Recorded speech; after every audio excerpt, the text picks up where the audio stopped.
doing a lot of content creation, do you ever get burnt out? Because it's kind of, I guess it is, you are making new content, but the process can sometimes feel a little bit repetitive, I would say. So how do you keep yourself still entertained and still interested and Right. handling 12 clients and so forth and still doing the same process, but still having that excitement towards it? Yeah, I would say it's a dangerous, slippery slope to become a creator because as soon as you start your own business, you're signing up to be a content creator. And I think a lot of people don't love that. Um, and so, as a social media manager who comes alongside them and walking them through the process of content creation every single month, it is like this vicious cycle. And then if you start even creating, I mean, not creating, but even if you start consuming a lot of Hmm. content, you're on TikTok, Instagram, Twitter, Facebook, no one else is on Facebook, but whatever. It's okay. Like if you're consuming a lot, then all of a sudden Yeah.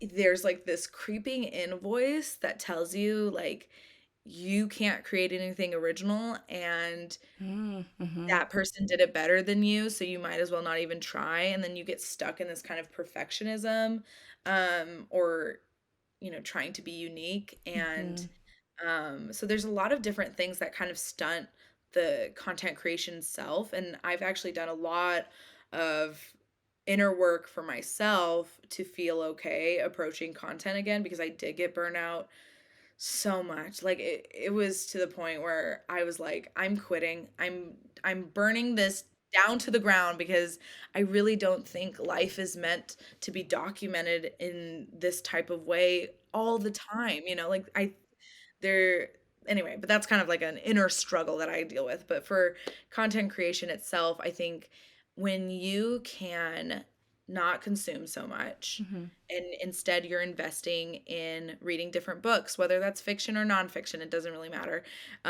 Talking to your friends, family, new people, and like taking time in nature and just doing things that light you up Hmm. will set you apart from the rest just because instead of leaning on what everyone else is doing, are instead coming into your own type of leadership in the online space and saying, well, these are my thoughts about it.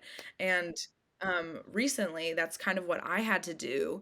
I pivoted from being an agency owner to being solo again. And in that pivot, I changed my messaging, I changed my content, I changed everything about my business, so that it could accommodate that type of creativity. It could accommodate me, honestly feeling good about coming to work every day because I got really apathetic and honestly kind of depressed. And my husband had to look at me and just be like, maybe it is time to talk to someone. Hmm. And and when I did, it was like really helpful. My therapist told me to just start doing a gratitude practice of three things that I'm grateful for and one thing that I'm looking forward to. And just writing that down or even just saying out loud had helped not only my content creation, but my clients, because I was able to not be like nothing matters, but instead be like, no, like their message, their mission matters, and I'm helping them spread that to Hmm. the corner of their world, and that is something valuable and that is good work to be had. And so, um, yeah, as a social media manager, it's really important to like have your own type of practice that you can come to every day that sets you in the right headspace because it is a lot of social media. It is a lot of consumption and Hmm. checking up with trends, and it gets really annoying really fast if you're Okay. not like on top of it and like focusing on your why, you know?